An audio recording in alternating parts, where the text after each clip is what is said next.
कौंडिन्यसगोत्रोद्भवस्य सत्यकुमार नामधेयस्य धर्मपत्नी समेतस्य सपुत्री सपुत्रिकस्य सर्वेषां सह कुटुंबानां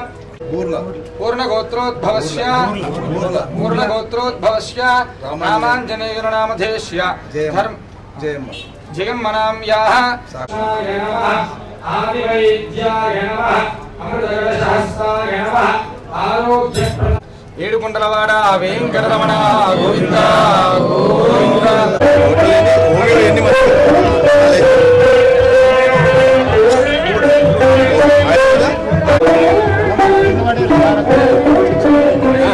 వేకెన్సీస్ పర్సెంటేజ్ ఎంత ఉంటుంది?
Medicinal plants, sir.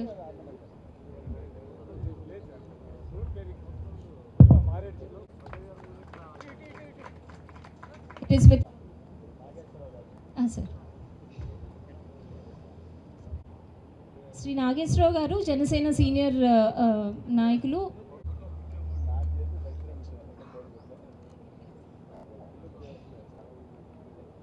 order to onto the dais please. I'm very happy to invite Dr. Sai Sudhakar Garu, Principal, please. Dr. Sinnoy.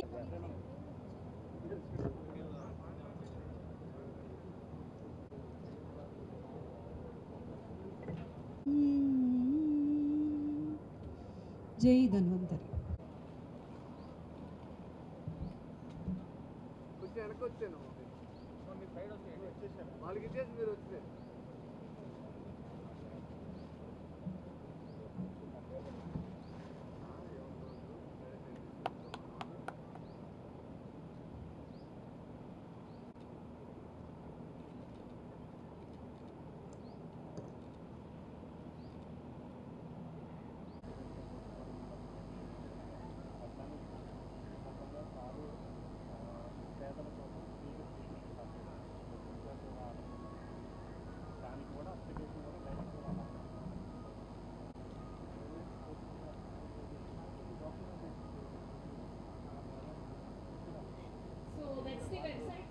Preface only, interface you can call it.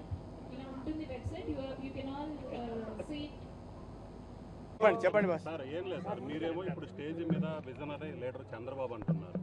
ఇందాక అంబటి రాంబాబు మాట్లాడితే ఆయన P4 పేరుతో మళ్ళీ జనాల్ని మోసం చేయడానికి కూటమి ప్రభుత్వం ప్రయత్నిస్తుంది అంటారు.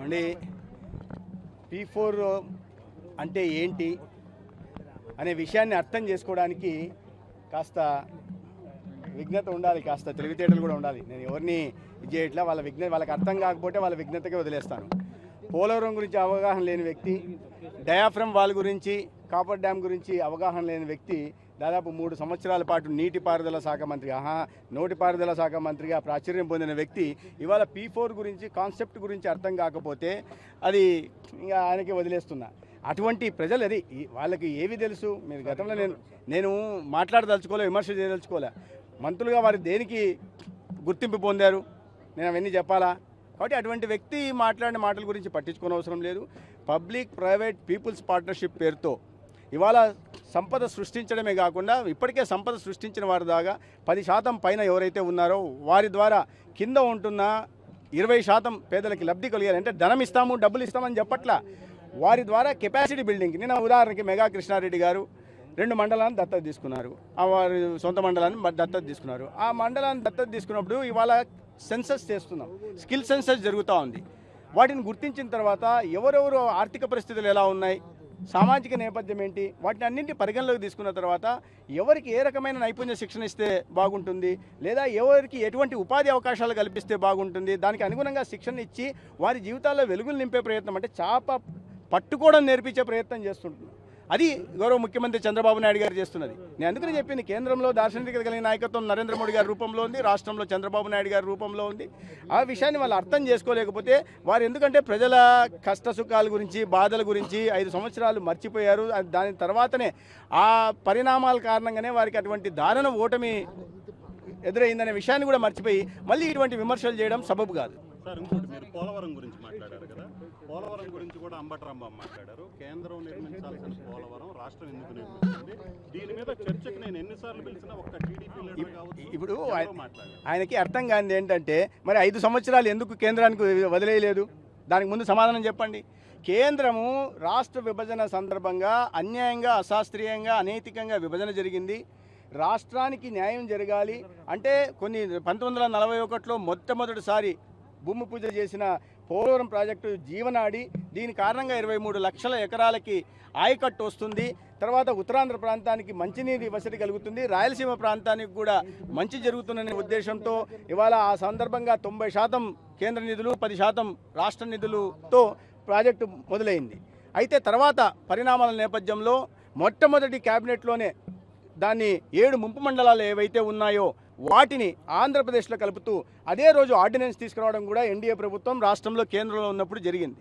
దాని తర్వాత ఆ 10% కూడా రాష్ట్రం చాలా ఆర్థికంగా అప్పుల ఊబిలోకి కూరుకుపోయింది కాబట్టి వాటిని సరిచేయాలనే ఉద్దేశంతో 100% నిధులనే ఇచ్చి కేంద్రం పూర్తి చేయాల్సిన ప్రాజెక్ట్ అది. అయితే ఆనాడు రాష్ట్ర ప్రభుత్వం మాకు బాధ్యత ఉంటుంది కాబట్టి మేము చేస్తామంటే సంతోషంగా కేంద్రం రాష్ట్రానికి అప్పచెప్పింది. దాని కారణంగానే గతంలో ఎన్డీఏ ప్రభుత్వం ఉన్నప్పుడు చంద్రబాబు నాయుడు గారు నిత్యం చేస్తున్న సమీక్షల కారణంగా 72% పనులు పూర్తయితే తర్వాత వీళ్ళు ఎంత శాతం పనులు చేశారో మనం అర్థం చూసుకోవాలి. కాపర్ డ్యామ్ నిర్మించకపోగా డయాఫ్రమ్ వాల్ను కూడా వాళ్ళ నిర్లక్ష్యం కారణంగా డయాఫ్రమ్ వాల్ కూడా ఇవాళ కింద పెద్ద పెద్ద గొయ్యులు ఏర్పడిన కారణంగా ఇవాళ మళ్ళీ కొత్తగా 980 కోట్లు కేంద్ర ప్రభుత్వం నిధులు ఇస్తే మళ్ళీ కొత్త డయాఫ్రామ్ను ఇప్పటికీ వాళ్ళు ఎన్నిసార్లు మీరు అర్థం చేసుకో 2019 నుంచి ప్రతి సంవత్సరం వచ్చే సంవత్సరం అయిపోద్ది, మళ్ళీ వచ్చే సంవత్సరం అయిపోతుంది, ఒక కృష్ణుడు చెప్పి వెళ్తాడు, మళ్ళీ రెండో కృష్ణుడు వస్తాడు, మళ్ళీ ఆయన వచ్చి వచ్చే సంవత్సరం జూన్కి అయిపోతుంది, డిసెంబర్కి అయిపోతుంది అంటారు. ఒక్క రోజన్నా దీని మీద ఎప్పుడన్నా సమీక్ష నిర్వహించారా గతంలో ముఖ్యమంత్రి గారు? ఏం జరుగుతుందనే విషయాన్ని అప్పుడు మంత్రులుగా ఉంటున్న వ్యక్తులు ముఖ్యమంత్రి గారు దృష్టికి తీసుకెళ్లారా? పునరావాసం గురించి ఆలోచించారా? ఎంత బాధ్యత రాహిత్యం అంటే ఆనాడు పునరావాసం పోలవరం దగ్గరికి వెళ్ళినప్పుడు జగన్మోహన్ రెడ్డి గారు అక్కడ ప్రజలు పునరావాసం గురించి మాట్లాడితే ప్రింట్ చేయాల్సింది కేంద్ర ప్రభుత్వం ప్రింట్ చేస్తుంది, మా దగ్గర డబ్బులు లేవన్నారు. కేంద్ర ప్రభుత్వాన్ని మీరు పోయి అడిగారా? కేంద్ర ప్రభుత్వం ప్రింట్ చేస్తుందంటే బాధ్యత నుంచి తప్పించుకునే ప్రయత్నం చేశారు. కానీ బాధ్యతను పూర్తి చేయాల్సిన బాధ్యతను వాళ్ళు విస్మరించారు. ఇవాళ ఇటువంటి కాకమ్మ కబుర్లు చెప్పడం అనేది సరైంది కాదు. సార్, ఫైనల్గా పోలవరం ఎప్పుడు ఈ ట్రిప్ పూర్తి చేస్తారు సార్? ఈ 2027 నాటికి పూర్తి చేయాలని టార్గెట్ పెట్టుకోవడం జరిగింది. డయాఫ్రమ్ వాల్ అనేది వారి నిర్లక్ష్యం కారణంగా పోకుండా ఉంటే 1 సంవత్సరం లోపలే పోలవరం పూర్తయ్యేది. దానికి తగిన విధంగా నిధులు కూడా కేంద్రం నుంచి వస్తూ ఉన్నాయి, గతంలో కూడా వచ్చాయి, కానీ వాటిని వినియోగించుకునే ప్రయత్నం చేయలేదు. అంటే రైతుల పట్ల ఎటువంటి విద్వేషం ఎందుకు పెంచుకున్నారో తెలియదు. ఒక పోలవరమే కాదు, ఏ పెండింగ్ ప్రాజెక్టు కూడా. నేను రాయలసీమ ప్రాంతం నుంచి వచ్చిన వాడిని. ముఖ్యమంత్రి గారు గతంలో ముఖ్యమంత్రిగా చేసిన వ్యక్తి కూడా రాయలసీమ ప్రాంతం నుంచి. వెలగొండ గురించి పట్టించుకోలేదు, గండికోట గురించి పట్టించుకోలేదు, వేదవతి బ్యారేజ్ గురించి పట్టించుకోలేదు, భైరవాణి తిప్ప గురించి పట్టించుకోలేదు, సుంకేసుల గురించి పట్టించుకోలేదు. వేటి గురించి వెలుగొండ గురించి పూర్తి కాకుండా 44,000 కోట్ల పనులు ఇంకా పూర్తి చేయాల్సి ఉంటే జాతికి అంకితం చేసిన మహానుభావులు గతంలో పాలన చేశారు. రైతుల నోట్లో ఏ రకంగా మట్టి కొట్టారు, అన్ని వర్గాలను అన్యాయం చేయడం కాకుండా రైతుల నోట్లో కూడా మట్టి కొట్టి తీరని అన్యాయం ఈ రాష్ట్రానికి వారు చేశారు. దానికి ముందు ముక్కు నేలకు రాసి క్షమాపణలు చెప్పాలా, గతంలో నీటిపారుదల శాఖ మంత్రిగా చేసిన వ్యక్తి కానీ ముఖ్యమంత్రిగా చేసిన వ్యక్తి కానీ. అసలు ప్రజలంటే పేదలంటే అర్థం తెలియనటువంటి వ్యక్తులు మాట్లాడే మాటలకి ప్రజలన్నా అందులో పేదలన్నా అర్థం తెలియనటువంటి వ్యక్తులకి మాట్లాడే మాటలకు సమాధానం చెప్పాల్సినటువంటి అవసరం లేదు.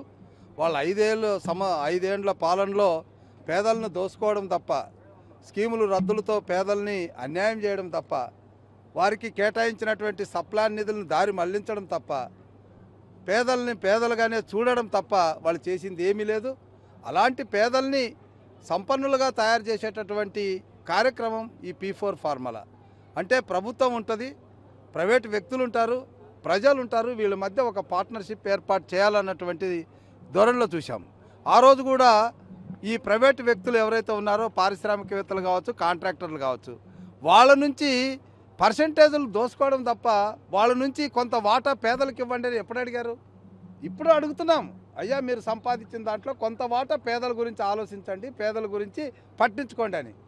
దీన్ని అర్థం చేసుకోకుండా మాట్లాడే వాళ్ళకి మనం సమాధానం చెప్పాల్సిన అవసరం లేదు.